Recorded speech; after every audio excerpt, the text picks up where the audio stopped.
Assalamualaikum warahmatullahi wabarakatuh. Alhamdulillah al-wahid al-qahhar al-aziz al-ghaffar mutawwir al-layl 'ala an-nahar wa asyhadu an la ilaha illallah wahdahu la syarika lahu wa asyhadu anna Muhammadan 'abduhu wa rasuluh. Shalawatu rabbi wa salamu alaihi wa ala alihi wa sahbihi wa man sara 'ala nahjihi wa qatafa atharahu ila yaumiddin.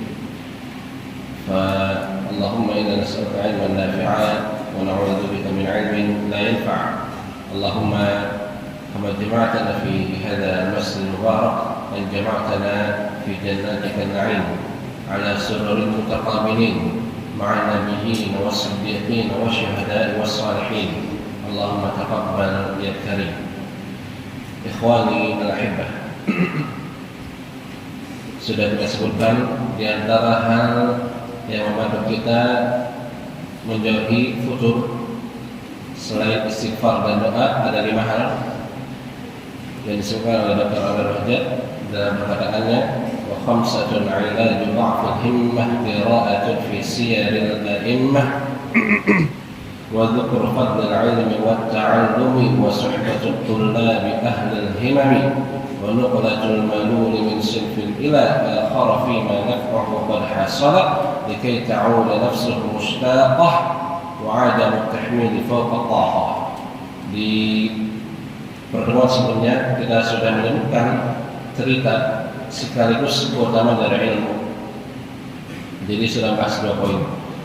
Di kesempatan sore ini kita akan melihat, mengambil ibrah bagaimana memilih teman yang memiliki tekad yang besar, semangat yang tinggi, itu menguatkan. Makanya dikatakan wa suhbatut tullabi ahli himmah, yang memiliki semangat tinggi.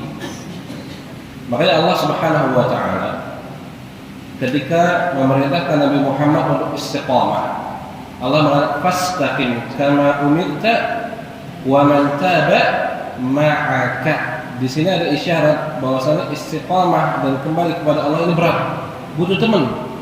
Kalau ingin istiqamah dengan kuat di jalan menuju ilmu, pilih teman yang benar.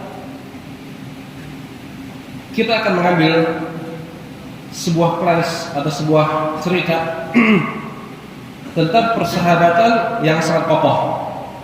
Persahabatan dari 4 pilar yang mendakwahkan dakwah salafiyah, dakwah akidah di abad 7 Hijriah.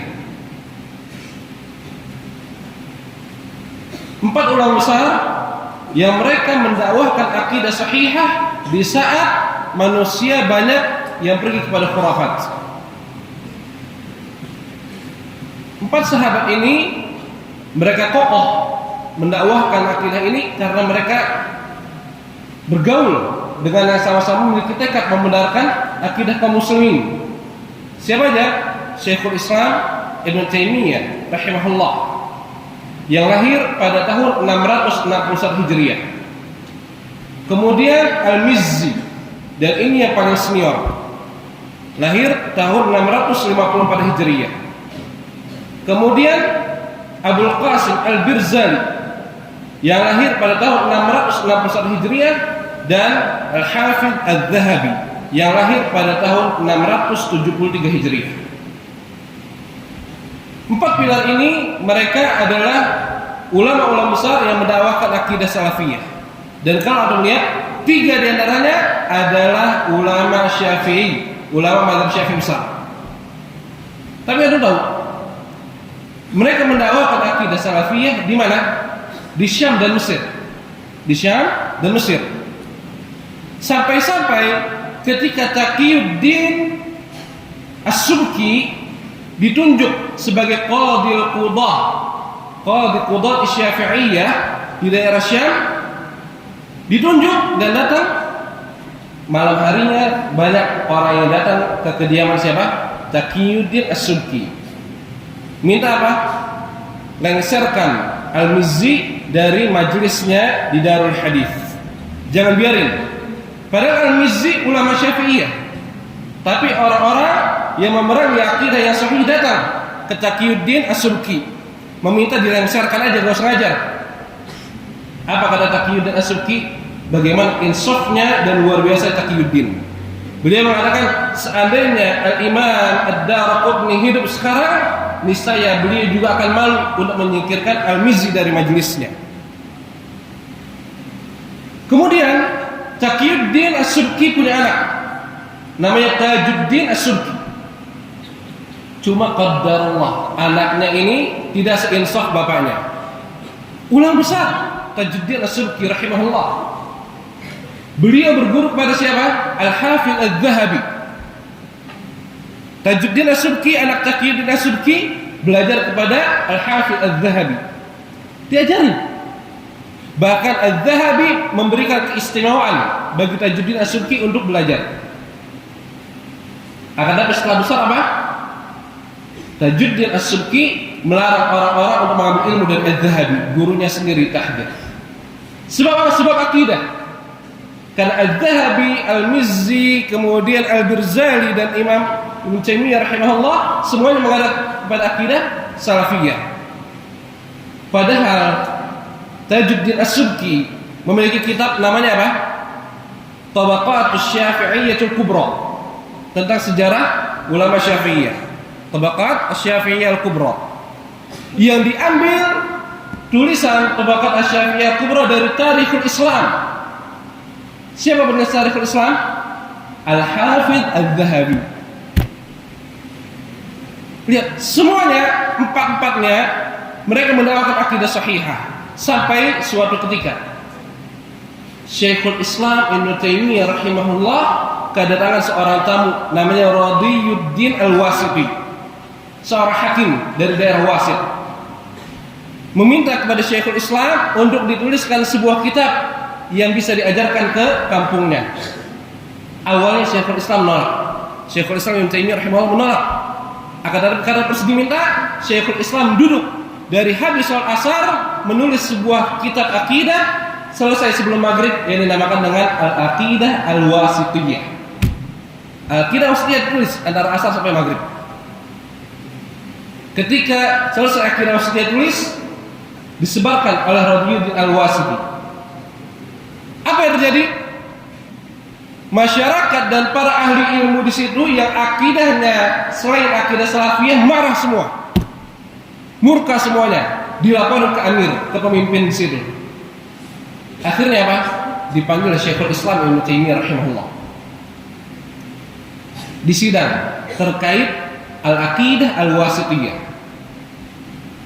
Syekhul Islam, monggo, silahkan. Kalau ada yang salah di buku ini, saya siap kembali, saya siap menjelaskan. Akhirnya ditentukan sebuah hari. Di pagi hari, semua ulama yang nolak akidah wasitiyah dikumpulkan dalam satu majelis menghadap Ibnu Taimiyah. A nyebutin masalah di situ, dijawab oleh Syekhul Islam. Ini nyebutin, dijawab oleh Syekhul Islam. Semuanya dijawab oleh Syekhul Islam Ibnu Taimiyah rahimahullah. Al-Mizzi ketika itu hadir. Al-Mizzi, Jamaluddin Al-Mizzi hadir di majelis itu. Bayangin, satu orang didebatin oleh sekian banyak ahli ilmu. Mereka ahli ilmu, walaupun akidahnya bukan akidah yang sahihah. Sampai ke Ibnu Taimiyah, kalau anda buka Majmu' Fatawa, saya didebatin setiap kata didebatinnya yang ada di akidah wasitiyah. Tapi semuanya dijawab oleh Syekhul Islam Ibnu Taimiyah rahimahullah. Al-Mizzi hadir ketika itu, malamnya punya jadwal kajian. Akhirnya setelah maghrib, Al-Mizzi menyampaikan kajian, bukan kajian rutinnya. Apa yang disampaikan Al-Mizzi? Kitabnya Imam Bukhari, Khalqu Af'alil Ibad. Itu akidah salafiyah. Al-Mizzi menyampaikan Khalqu Af'alil Ibad, tentang akidah salafiyah, masalah Khalq Af'alil Ibad. Kenapa? Sebagai dukungan atas apa yang ditulis oleh Ibnu Taimiyah rahimahullah. Lihat bagaimana sahabat membantu agar tidak futur. Selesai ini kajian, apa yang terjadi? Ditangkap di penjara. Al-Mizzi, Jamaluddin Al-Mizzi habis kajian ditangkap di penjara. Besoknya berita Al-Mizzi di penjara sampai kepada Syekhul Islam Ibnu Taimiyah rahimahullah. Dan beliau mengetahui bahwasanya sahabatnya senior ini berbicara akan hal tersebut karena membela akidah yang sahih. Apa yang dilakukan Syekhul Islam Ibnu Taimiyah rahimahullah? Beliau pergi ke penjara, mendatangi penjara, mengeluarkan Al-Mizzi dari penjara dan dibebaskan. Bebas temannya dari penjara, subhanallah. Setelah itu apa? Baru Al-Mizzi dikembalikan ke majelisnya walaupun terbatas. Maksudnya apa dari cerita ini? Bagaimana ulama-ulama dahulu kokoh itu mendakwakan akidah sahih ketika akidah berantakan. Kultus kepada gurunya berlebihan sampai mengangkat kepada derajat yang bukan derajatnya, meminta kepada kuburan.